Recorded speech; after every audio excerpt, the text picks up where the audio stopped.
Welcome to the Creative Me podcast, coming to you from Guernsey in the Channel Islands.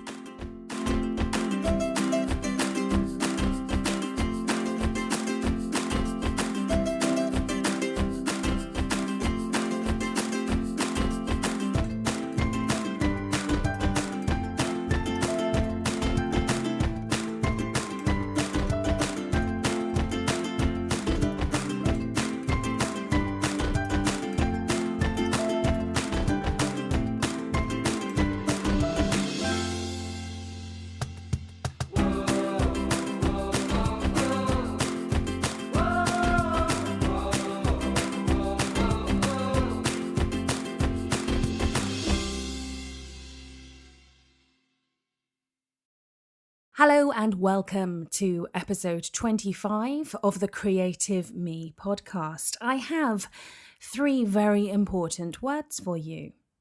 Happy New Year. It's New Year's Day. It's the first day of 2017, and I thought I'd take the opportunity to record a Happy New Year message and also give you some top tips for sticking to your goals for the year. I have a couple of hopefully really helpful suggestions for you, and then I'm going to share with you the main topic of the show, which is my theme word for 2017.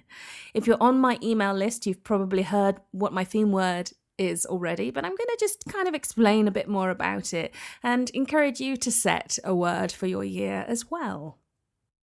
If one of your goals for your business this year is to increase the size of your email list, I encourage you to check out listgoal.com. It's a Chrome extension that talks to most of the major email service providers. And I'm not going to tell you much about it now because it's a very quick, short episode. However, if increasing your list is important to you and you use Google Chrome, this extension will help you enormously. I've been using it for the past few weeks and it's really helping. So check out listgoal.com. That's your first top tip. Your second top tip for achieving your business aims this year from me is to get yourself an accountability buddy. I've talked about my accountability partner, Joe, a few times on the podcast. In fact, off the top of my head, episode 2, Group Hugs Optional, is all about our accountability relationship. So hop back and listen to episode 2 if you'd like to know more about how our accountability relationship works. If you need some help achieving your aims, I can't tell you how important having somebody keeping you accountable is. Ideally, someone who understands your struggles, but you have the type of relationship with that person that you're quite happy for them to basically kick your ass when needed. So top tip number 2, get yourself an accountability buddy. Tip number 3, find the project management tool or list tool that really makes tracking your goals and breaking them down into tiny chunks. Find the one that really works for you. I love Workflowy. I'm a massive fan. I also love Trello. I use them for two very different functions. Trello is my project management tool and Workflowy is my list, brain dump, kind of trusted place to park stuff type tool. Do check those two out. There'll be links in the show notes. Those two, they might not be the right ones for you. You might be an Asana person, for example. That's also a very well-respected and frequently used in the creative sphere as a project management tool. But find the one that works for you and stick with it. And that will help you track and achieve your goals for the year. My final top tip, and the theme of this particular episode, is set a word, a theme for your year. Now, my word for this year is identity. And this is coming off the back of 2016, where I started the year exploring a new niche. I was retraining in surface pattern design because I really believed that the creative element and the technology element combined, they really kind of ticked all of my boxes. And I knew it was important for me to niche down in my business and find something that was, something I could become known for. So I decided to give that a go. I loved it and still love it and still see it as part of my future, but it turns out that it wasn't the correct niche for my business in terms of where it is now. I had some success. I designed some fabric. I launched a stationery subscription box, which was really successful. I did lots of good things, but it just wasn't right. And part of the reason was that I still had a huge learning curve to go through with surface pattern design. And if you're going to be selling products off the back of what you're doing, sort of iterating and learning in public isn't always the best way to go. So I'm still very passionate about surface pattern design, and I'm still keeping up my illustrations in my spare time, but it's not what I'm pushing as my business.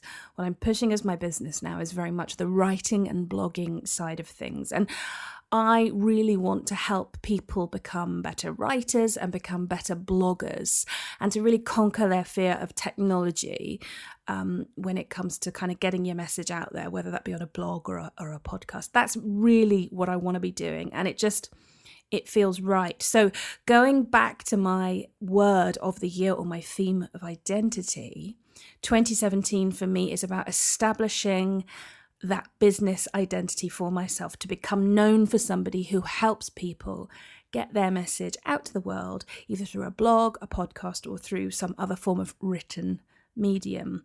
So, just becoming known for what I want to be known for, hence identity. I think the word identity also stretches into my personal life a little bit. Without going into too much detail, 2016's been a bit on the rough side. I don't want anyone to feel sorry for me. I don't want to moan, but I've had some fairly major back problems over the course of 2016, and it's meant that I've been in a lot of pain pretty much on a daily basis. That's meant that I've not been able to exercise. I've had to take a lot of painkillers, which in turn make me very tired and not overly productive.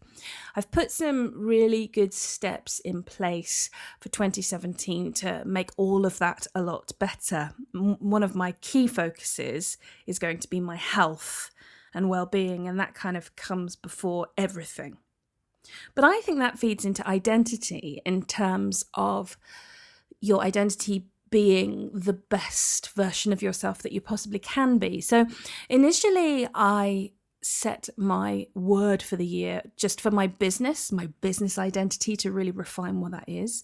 But the more I thought about it, the more I realized that it flows into my personal life as well. I want my identity to be the best version of myself that I can possibly be. So I found that quite interesting, and I wanted to share it on the podcast to sort of explain in a bit more detail what my word is and where that kind of came from.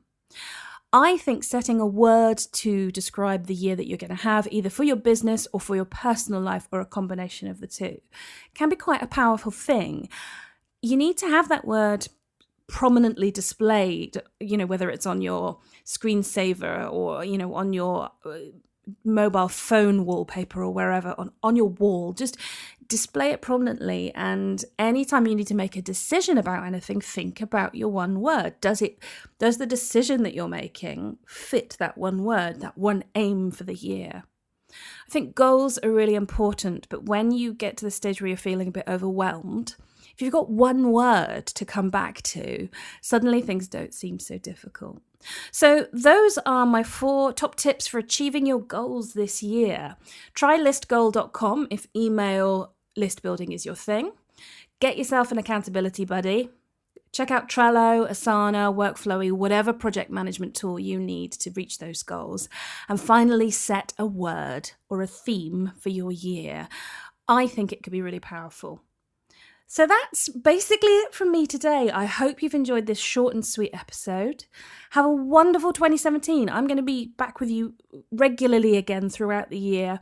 I've already set a load of themes for the first kind of quarter for the podcast, so I've got lots to talk to you about. But I wish you an amazing 2017. Please get in touch with me. Tell me what you're up to. Tell me what your word of the year is. I would love to hear from you. I'd like to get a bit more community going on off the back of this podcast. I'm thinking about starting a Facebook group. Do you think that's a good idea? Let me know. Okay, that's all from me today. Thanks for listening. I do hope that you'll tune in to next week's episode. I'll see you then.